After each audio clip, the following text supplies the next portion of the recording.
Hit it, my fellow Icelanders. This is how Iceland does it. This is how Iceland does it. This is how we do it. This is how Iceland does it. This is how it's supposed to be done, son.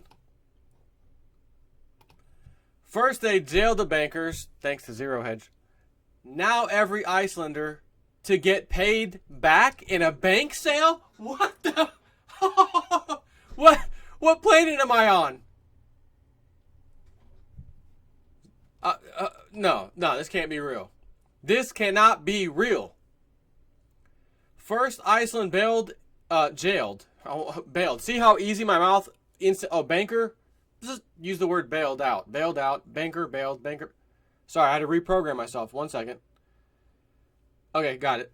First, Iceland jailed its crooked bankers for their direct involvement in the financial crisis of 2008.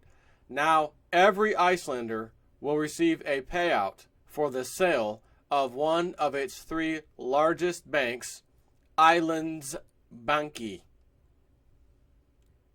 If Finance Minister, or not even going to try to pronounce that name, has it his way, and he likely will, Icelanders will be paid $30,000 after the government takes over ownership of the bank. Now it says paid KR 30,000, so that must be their currency. Íslandsbanki would be second of the 3 largest banks under state proprietorship. Quote, I am saying that the government take some decided portion, 5%, and simply hand it over to the people of this country, he stated. Good for you, sir.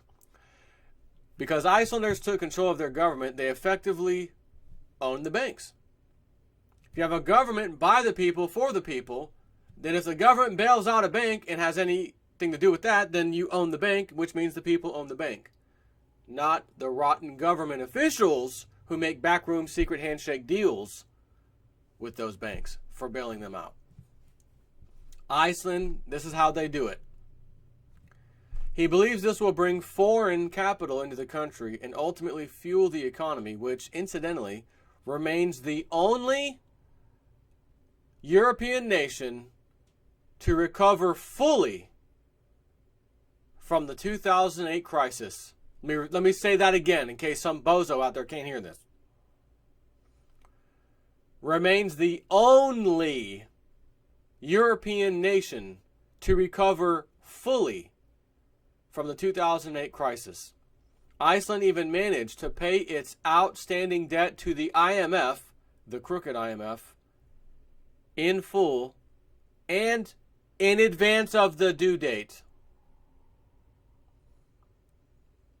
The Budget Committee Vice Chairperson explained the move would facilitate the lifting of capital controls, though he wasn't convinced state ownership would be the ideal solution.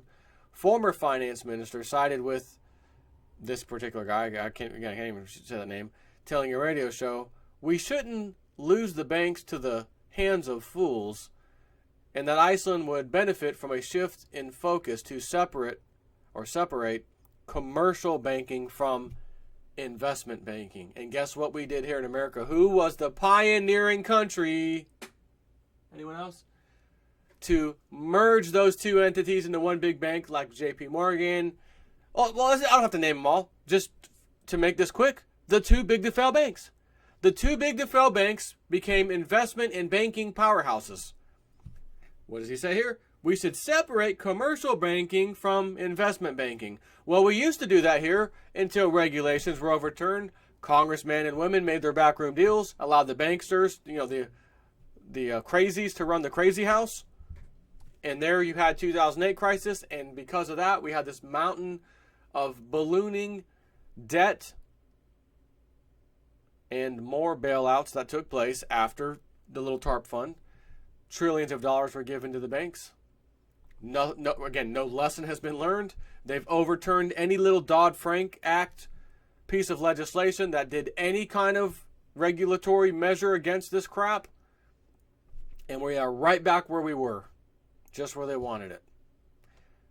So even a moron could come to the conclusion we're going to have another 2008, with the exception that all of the bubbles and everything that was associated with 2008 are now back in full force, with even more debt piled on it. Plans haven't yet been firmly set for when the takeover and subsequent payments to every person in the country will occur. But Iceland's revolutionary approach to dealing with the international financial meltdown of 2008 certainly deserves every bit of the attention it's garnered. Iceland recently jailed its 26th banker, with 74 years of prison time amongst them, for causing the financial chaos. Meanwhile, U.S. banking criminals were rewarded for their fraud and market manipulation with an enormous bailout at the taxpayers' expense. And even when their companies were failing pieces of garbage and had to be bailed out, or else they would have failed, the CEOs of said companies, which I mentioned the other day, two additional ones, which was Fannie and Freddie Mac. I don't know if it was Fannie or Freddie. I want to say Freddie. That CEO stepped down, and I'm leaving with this huge $100 million pay package. Verge of bankruptcy, insolvent. Where in the hell else on earth can you have a company privately owned that is insolvent, knocking on bankruptcy's door, and the CEO gets to walk away with $100 million? That's because it was bailed out by the U.S. taxpayer, essentially. Unbelievable. How is it that Iceland's the only one, right? Iceland is the only one doing it right. Truly amazing, remarkable. And, as we noted, they paid off all their debt that was owed and went after the bankers and have recovered in full. It doesn't get much better than that.